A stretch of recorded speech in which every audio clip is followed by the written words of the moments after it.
Hello, my name is Kyle Agee, and I'll be teaching you how to do direct and inverse variation.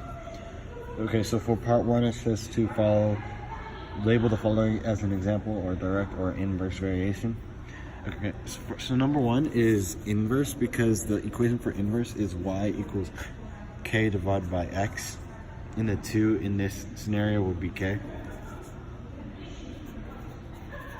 And for question number two, this would be direct, because the equation for direct is y equals k times x.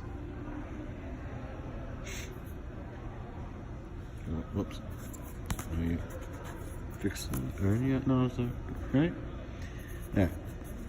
And this one we need to solve it for the number 3.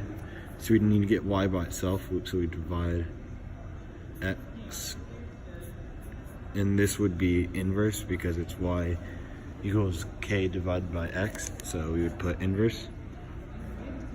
So I'll just put inverse.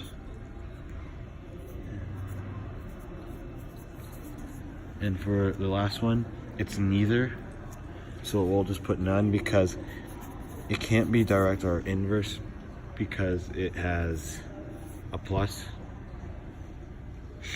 or if it has a plus or minus, it can't be direct or inverse. So for part two is to solve each of the following equations using algebraic reasoning. Check your answers. Yeah. So we're going to solve for x. So to do this, we're going to multiply x on both sides, which will get rid of x on this side. And then once we do that, we can divide 19 from both sides. Whoops.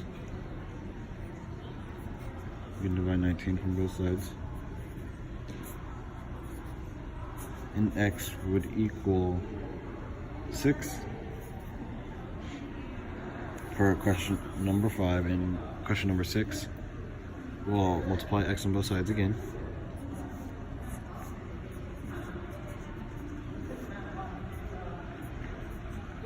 And then divide negative x from both sides. And you would get positive 5.5, or 5.5.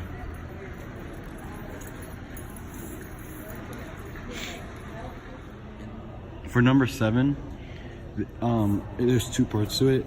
It says that for part A, it says there is not inverse variation. Why not? And that's because it has a plus.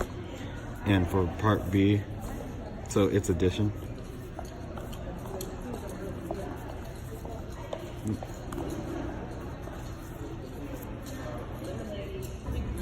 And for part B is to solve the equation. So we're going to put it right here. So 2 divided by x equals x plus 1. And we're going to multiply x onto both sides. And that's going to get rid of it on this side. So it's going to be 2 equals x. 2 equals x squared plus x. And then we're going to subtract 2 on both sides to get this side alone. So we're going to get x squared plus x minus 2 equals 0. And then once we get that, we can figure out something that multiplies to get negative 2, but adds to get positive x. And that would be x plus 2 and x minus 1, because positive 2 times negative 1 equals negative 2, but positive 2 minus 1 equals positive x, or just 1. And so we just get the opposites. We get that our answers is what we get. What's the opposite of this that would equal to 0? What would equal it to 0? So for this, x would be positive 1 and negative 2. So those would be our answers. And now we just solve for number 8 and number 9. So the first thing we're going to do is multiply x on both sides again. Get rid of it on this side. 24 equals x squared minus 2x. And then we're going to subtract 24. And that would be x squared minus 2x minus 24. And then we need to figure out something that would multiply to equal negative 24 and add to negative 2. And that would be negative 6 plus 4. And x would equal negative 4 and positive 6. And so for number 9, I'm going to use quadratic formula. So I'll put A, B, and C right here. But first we need to get this into standard form. So I'm going to multiply x onto both sides. And so 4 equals 3x squared plus x, which equals 3.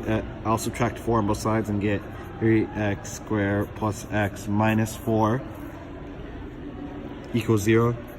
And so our A will be 3. Our B is at 1, and then our C is negative 4. And I'll just write it in a quadratic formula, so that'll be negative 1 plus r minus the square root of 1 squared minus 4 times 3 times negative 4. And that's all over 6. And when you put that into your calculator, you get, where is my calculator? 4 times 3 times negative 4. You get 48. Or no. 1 minus 4 times 3 times negative 4. Oh, you get 49. So that'll be plus negative 1 plus the square. You could get the square root of 49, which is 7. So it'd be plus or minus 7. Divided by 6. And your answers would be 1 and negative 4 divided by 3.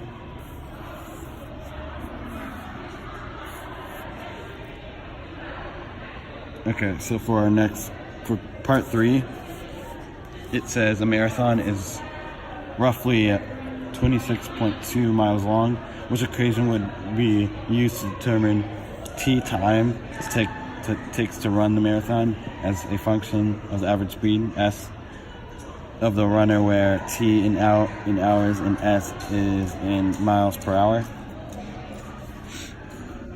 Okay, so we know that it's inverse from the sentence because the faster you run the mile or the marathon, the faster you run, the lower your time will be. So that's inverse because as x increases, or decreases, y decreases and increases. Alright, because x increases, y decreases, and if x increases, y decreases. So they're just opposite for inverse. And we know that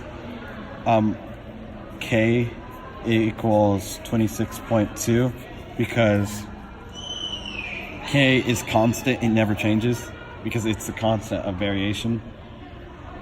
So the only one that is in inverse form and has 26.2 as its k is D. For number 11, it says analyze the graph which of the models of the number of hours H to complete a 12-hour job as being inversely proportional to the number of people P doing the job. And the question says, which equation could be used to represent the information in this graph?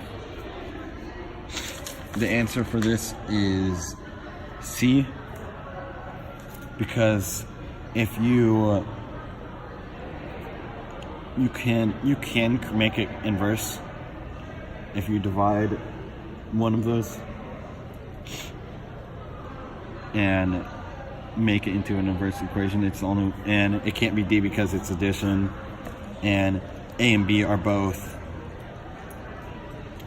direct, so C is your only answer. And for number 11, it says, or for number 12, sorry, it says the force F is acting on a charged object varies inversely in the square of its distance r from another charged object. Which of the two objects are points? When the two objects are 0.6 meters apart, the force acting upon them is 8.2 newtons. Approximately how much force would the object feel if it is at a distance of 0.77 meter from the other object? Okay, so the key words in this sentence are inverse and to the square of. So we're gonna have to, whatever we get, we're gonna have to square, like whatever we get for k, we're gonna have to like square it. So it's gonna be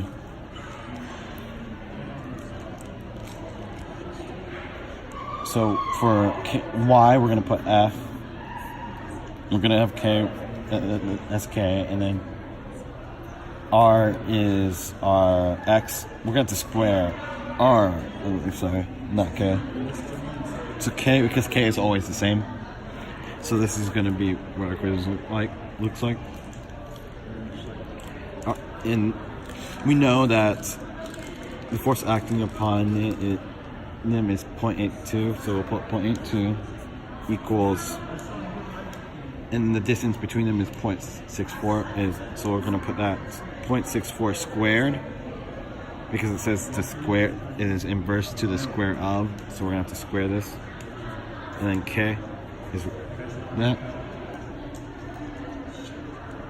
So the square of this is 0.4096. So we're going to multiply those together and to get k. And for k, we're going to multiply it on both sides, and it cancels out on this side, so we're just basically multiplying it to this, and k equals 3.36. And we're trying, for number 2, we're trying to find the force. So again, it'll be F equals